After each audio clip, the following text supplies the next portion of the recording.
Hello दोस्तों, welcome back to my YouTube channel. तो दोस्तों, आज का हमारा टॉपिक है टॉप 20 जी के क्वेश्चंस जो अक्सर एसएससी के एग्ज़ाम में पूछा जाता है। दोस्तों, अगर आप सरकारी नौकरी की तैयारी कर रहे हैं तो ये वीडियो आपके लिए खास होने वाली है। तो चलिए शुरू करते हैं। पहला सवाल दिया है, कोशिका झिल्ली के निर्माण के लिए आवश्यक प्रोटीन एवं लिपिड इनमें से किसके द्वारा बने होते हैं? तो राइट आंसर है ऑप्शन डी, अंतर्द्रव्य जाली का। महात्मा गांधी ने 1918 ईस्वी में मिल मजदूरों की हड़ताल का सफलतापूर्वक नेतृत्व किस शहर में किया था? राइट आंसर है ऑप्शन सी, अहमदाबाद, जो गुजरात में स्थित है। दोस्तों, अगर डिटेल में देखें तो 1918 ईस्वी में महात्मा गांधी के लीडरशिप में हुई हड़ताल मिल मजदूरों की थी। यह हड़ताल कपड़ा मिल मजदूरों की दमनकारी कामकाजी परिस्थितियों, कम वेतन और बढ़े हुए काम के घंटों के खिलाफ अहमदाबाद, गुजरात में आयोजित की गई थी। हड़ताल हालांकि सफल रही थी क्योंकि मिल मालिकों को मजदूरों की मांगों पर सहमत होना पड़ा, जिसमें वेतन में वृद्धि और काम के घंटों में कमी शामिल थी। व्यक्तिगत आय की गणना करते समय राष्ट्रीय आय में निम्नलिखित में से क्या जोड़ा जाता है? तो राइट आंसर है ऑप्शन डी, अंतरण भुगतान। उत्तर पूर्वी शीत मानसूनी पवनें किस तट के सहारे वर्षा करती हैं? तो राइट आंसर है ऑप्शन ए, कोरोमंडल तट। दोस्तों, कोरोमंडल तट पर जाड़े की वर्षा होती है क्योंकि लौटते हुए मानसून और उत्तर पूर्वी मानसूनी पवनें बंगाल की खाड़ी के ऊपर से गुजरती है। वहाँ उन्हें नमी मिलती है और जब वे तमिलनाडु के तटों पर पहुँचते हैं तब वहाँ पर वर्षा करती है।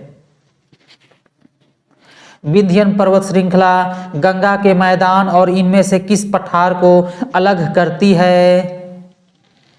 तो राइट आंसर है ऑप्शन सी, दक्कन। दोस्तों, अगर डिटेल में देखें तो विंध्यन पर्वत श्रृंखला गंगा के मैदान और दक्कन के पठार के बीच एक विभाजित रेखा बनाती है। यह विंध्यन प्रणाली का एक हिस्सा है। इसकी सीमा राजस्थान से बिहार तक फैली हुई है।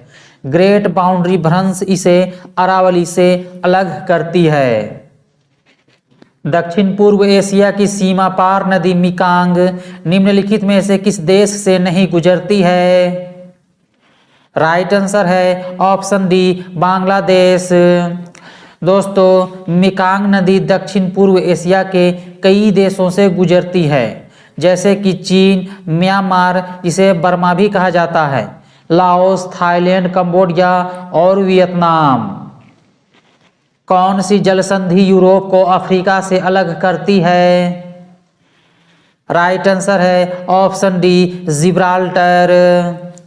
दोस्तों, जिब्राल्टर की जलसंधि अटलांटिक महासागर को भूमध्य सागर से जोड़ती है और यूरोपीय महाद्वीप पर स्पेन को अफ्रीकी महाद्वीप पर मोरक्को से अलग करती है।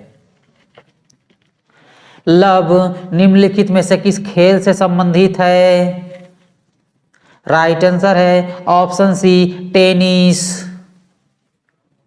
विश्व में सर्वाधिक समय क्षेत्र वाला देश इनमें से कौन सा है?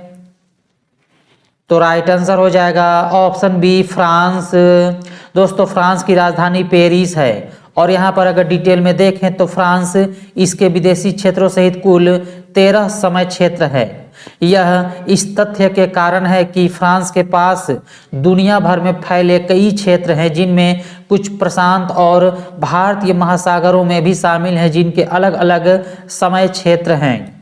रूस में 11 समय क्षेत्र हैं, दक्षिण अफ्रीका में 2 समय क्षेत्र हैं और हमारे भारत देश में केवल 1 समय क्षेत्र है। भारत का महासागरीय राष्ट्रीय उद्यान कहाँ पर स्थित है? राइट आंसर है ऑप्शन ए, कच्छ, जो गुजरात में स्थित है।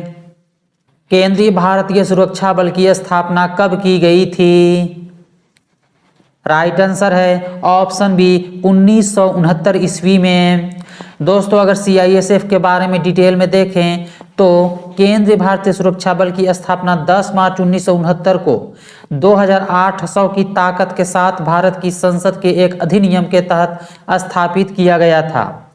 15 जून 1983 को पारित संसद के एक अन्य अधिनियम द्वारा CISF को बाद में भारत का सशस्त्र बल बना दिया गया था।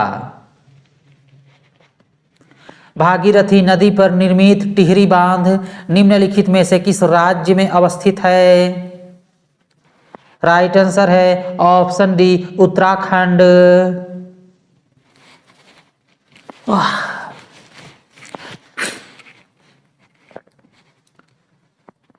चालुक्य शासक पुलकेशिन द्वितीय के दरबारी कवि इनमें से कौन थे? राइट आंसर है ऑप्शन ए रवि कीर्ति। दोस्तों पुलकेशिन प्रथम चालुक्य वंश का संस्थापक था जिसने 610 से 642 CE तक शासन किया था। शास्त्रीय संस्कृत में लिखे गए प्रसिद्ध ऐहोल शिलालेख की रचना रवि कीर्ति ने की थी। 1965 में भारत पाक युद्ध के दौरान भारत के PM यानी कि प्राइम मिनिस्टर कौन थे? तो राइट आंसर है ऑप्शन बी लाल बहादुर शास्त्री जी। दोस्तों लाल बहादुर शास्त्री भारत के दूसरे प्रधानमंत्री हुए थे।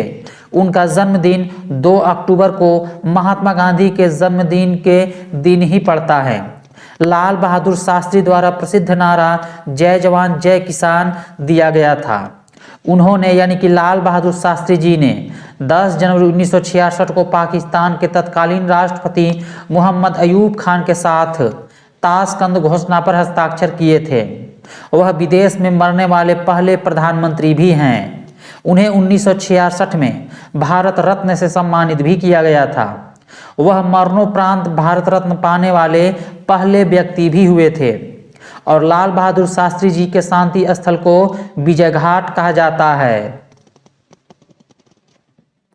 निम्नलिखित में से कौन विविधता का पूरक है? राइट आंसर है ऑप्शन सी अपनी मातृभाषा में बोलना।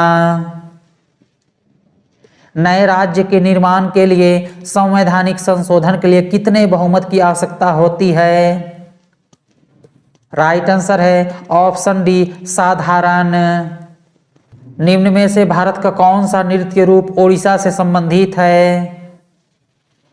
राइट आंसर है ऑप्शन ए छाऊ। दोस्तों छाऊ नृत्य पूर्वी भारत के पुरुषों द्वारा किया जाने वाला एक पारंपरिक नृत्य है जो रामायण और महाभारत सहित महाकाव्यों के प्रसंगों का अभिनय करता है। इस नृत्य शैली का मुख्य उद्देश्य मार्शल आर्ट का जश्न मनाना होता है। गांधी इरविन समझौते पर किस वर्ष हस्ताक्षर किए गए थे? राइट आंसर है ऑप्शन सी 1931 ईस्वी में। दोस्तों गांधी इरविन समझौते पर 5 मार्च 1931 को महात्मा गांधी और वायसराय लॉर्ड इरविन ने हस्ताक्षर किए थे। इस समझौते में गांधी जो है वो ब्रिटिश शासन के खिलाफ भारत में सविनय अवज्ञा आंदोलन को खत्म करने और दूसरे गोलमेज सम्मेलन में शामिल होने के लिए सहमत हुए थे। सार्वजनिक क्षेत्र में विनिवेश को क्या कहा जाता है? राइट आंसर है ऑप्शन डी निजीकरण प्राइवेटाइजेशन। उष्णकटिबंधीय वर्षा के कारण होने वाली तीव्र निक्षालन से निम्न में से किस प्रकार की मृदा कम उपजाऊ बनती है? राइट आंसर है ऑप्शन ए लेटराइट मृदा।